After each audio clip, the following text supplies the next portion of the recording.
Hey, welcome back, my friend. My name is Danny Dumas, and this is the Earn Your Title podcast. I'm going to share a statistic I heard with you, and it's not going to be surprising. You're going to die. If you are alive right now, you will die.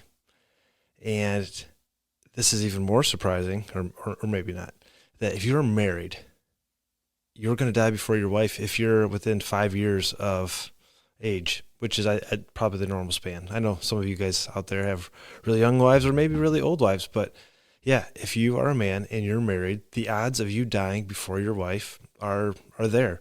I looked it up. Men in the U.S. die at 78.4 years, and women make it to 80.1 years. And while this is kind of a morbid topic, it came up. I'm reading a book called 1 Month to Live. And most of this book is on the emotional side, spiritual side, relationship side. So I'm not actually going to be talking about the book yet because, one, I'm not done with it. And two, it's a pretty heavy topic. But it did make me start thinking about if I were to die or my spouse were to die, am I ready or is she ready? Like, for instance, if Andrea died, I wouldn't know how to check my kids' grades at school. Well, now that's not a catastrophic event, I wouldn't know how to do that. And so I started to think, what in my life have I not prepared for my wife to take on? And maybe, let's say it's not even die, just, I'm out of commission for 2 weeks. What could she or couldn't she do? And then what do I need to, do to fix that problem? So the first, practical question, and I'm going to try to keep this light because we are talking about death, but have I set up a financial means for my wife and kids to survive? And the way I have done that, and the way I would encourage you to do that, is through life insurance. I work with a bunch of guys, and I was talking the other day about life insurance, and I was amazed. Oh yeah, I've got $50,000. I'm like, dude, that's not that's not enough. That's not enough to cover your bills for a year. I would like him or hate him, the Dave Ramsey show, he would say the only reason to not have life insurance is if you hate your family.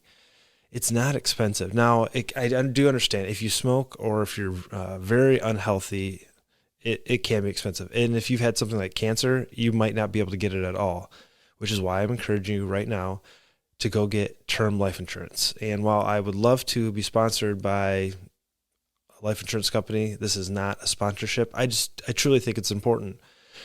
In my job, I see people now, which is crazy, my age, dying. And dying, having a spouse die is going to be terrible. You're going to have all kinds of problems. You want your wife to have the problem, what do I do with all this money? Not how do I keep food on my table? So go get life insurance. Go get term life insurance. There's basically two types. One is term life insurance, and that is I want insurance for 30 years, 25 years, whatever it is, and I'm only paying for insurance. There's other ones that are whole life. They're an investment insurance, and they get sold as like, well, you're going to be paying into this for 30 years, and at the end you're going to get nothing. So why don't you get this whole life, which is there's an investment built into it. If you just do the numbers, and you need to do the numbers because if someone's selling it to you, they're going to have some pretty amazing numbers. It's going to be impressive. It never pans out. And I apologize if you're an insurance salesman, but do the numbers.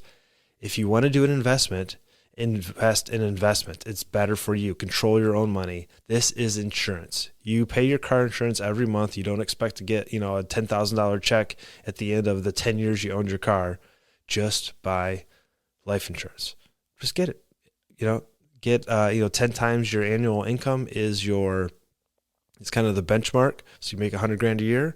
Get a $1 million policy. How long? Well, I need to get to the point where my kids are out of the house and I could pay my house off and I have enough money and savings that my wife wouldn't need my life insurance. Like at some point, I will let my life insurance lapse and cancel because I have met all the criteria, and then I'll be self-insured. So don't be weird, man. Just go get life insurance. You're going to die. It's going to happen. Take care of your family. Which brings us back to money. Does your wife know the plan? Hey, if I were to die today and let's say you have $1 million in life insurance, How do I play that money out? Now, you could be looking at me going, I have no idea how to do that because I'm not the money guy. That's my wife. My wife she's on the finances. In that case, congratulations, my friend. Don't worry about it. Now, what you might want to do is ask your wife what the plan is in case something were to happen to her. Hey, how much do we owe on the house? But yeah, it's the money plan. Does your wife have a step-by-step? And if she doesn't, make it for her. I mean, this could be as simple as a sheet of paper that's in a safe, fireproof safe, that says this is the account numbers for all our banks, all our retirement accounts. This is how much we owe on the house as of this year, and maybe update it every year. And then make recommendations. If I die, take this money and pay off our mortgage, put this much money towards the kids' education, and then save the rest and then withdraw 4%. And that's what you're going to live on for the rest of your life. Like, that is a plan. But share that with her. Don't keep that information from her. Just give up. And it maybe you don't know the plan, and that is fine, but this is the time to talk about it. And, I know this can be a sensitive topic. So, just you could make it fun. Like, hey, listen, Mr. Beast offered me $1 million to go away on an island for a year, and I have to go right now. And you have to, so what do you want to do with $1 million when I get home? Like, it doesn't have to be heavy because, talking about death isn't, but we need to do it. These conversations we need to have. And since we're talking about money, do you and your wife have a will? Have you written out a will? Now, you might need a lawyer to do this. I've got a episode with my friend Sean Parent who talks about estates and having a trust and having a will and all these things. So I'll link to that. But it's something that's important that you do. It's important that you get that information out in the world in case something happens to you and your wife. Like, maybe you have a brother and sister, one you love, one you hate. Do you want them fighting over who's taking your kids?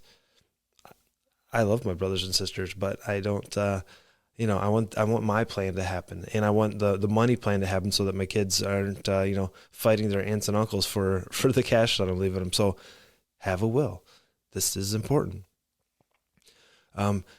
Would your wife have access to all the accounts that she needs? So what would that look like? Bank accounts, car titles, monthly and quarterly bills.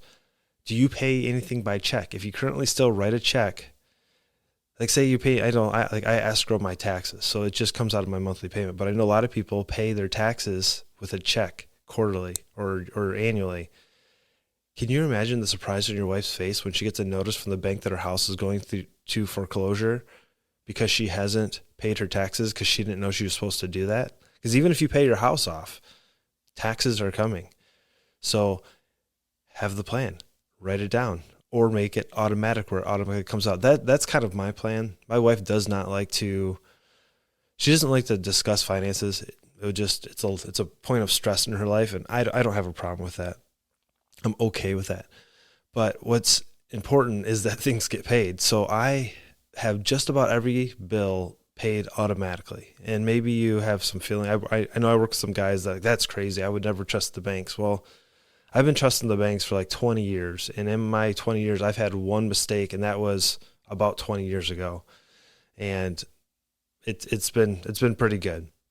So I send money to these accounts from my account. Most of the accounts, I don't let them withdraw on their own. I think that's a place where you get messed up. So I'm sending money, I'm controlling that, and I set it up automatically. So your wife would only need access to your bank account, and she should. And now I know there's lots of opinions on like, should me and my wife have a shared bank account? I think you should. I think that if you are committing to a life with each other, you should commit your finances. And I know it works. It blows my mind when people are like, yeah, I pay the mortgage and she pays the car notes, and I pay my car, she pays her car. To me, that seems like you're just splitting up life and you're not really doing life together. And I could see where bad things could happen, where lack of trust, someone doesn't pay something, and then you go down this rabbit hole. Man, put it all together. You have committed for the rest of your life. Don't play to lose. When I see that, like, well, what happens if I get divorced? And then, dude, that's playing to lose. If you ever make a decision because you think you might be getting divorced, first, go get some counseling. But two, you're thinking wrong. You're playing to lose. You're not playing to win in marriage. So don't do that. Don't do that.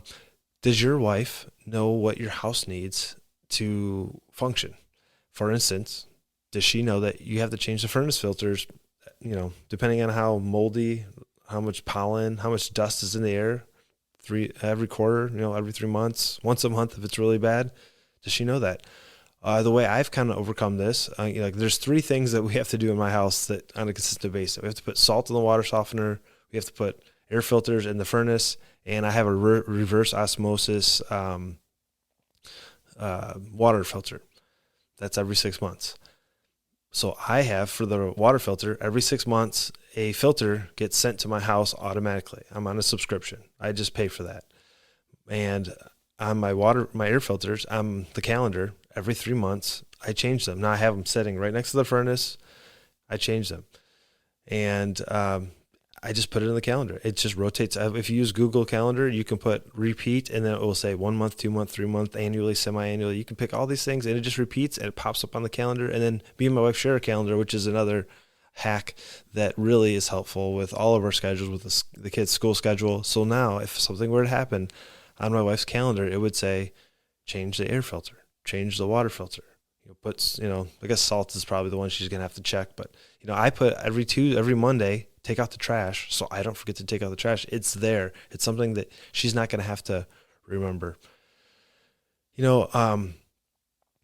could be the car. This is something to tell your kids too. I think not necessarily when you're going to die, but they need to learn this stuff. I was just talking to a friend, and his son, who's 18, didn't know how to start the car. He had not driven yet, and he's like, okay, we're going to finally drive. You're 18 years old. You got to get a license. You got to drive. And he didn't know how to start the car. And the dad actually said, he's like, man, I feel like I've failed. Well, we as dads have to teach our kids everything, even things that you would think are obvious as, hey, we got in the car together for 18 years. You never saw me start the car. Like, I would assume that my kids know how to start the car, but you should teach your kids.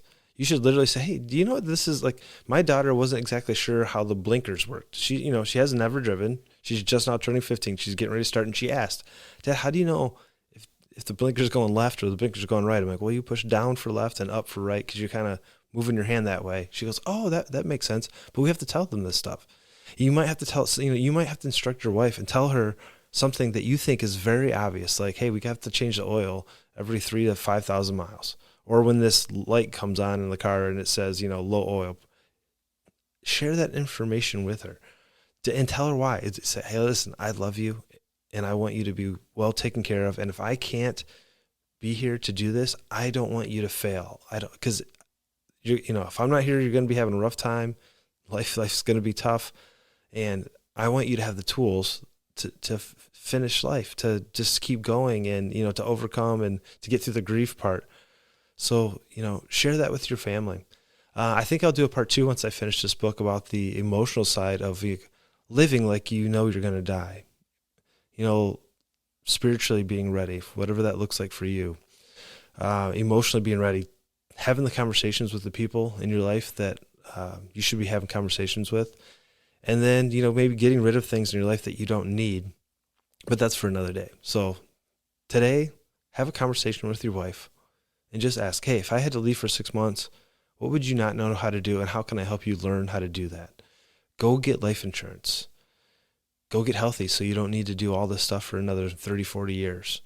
And while you're at it, go leave this show a rating or review. It has nothing to do with your death, but I'd like to make this show as big as possible. And if you could leave me a rating or review, that would be awesome. As always, my name is Danny Dumas, and this is the Earn Your Title podcast, and I will talk to you later. Bye.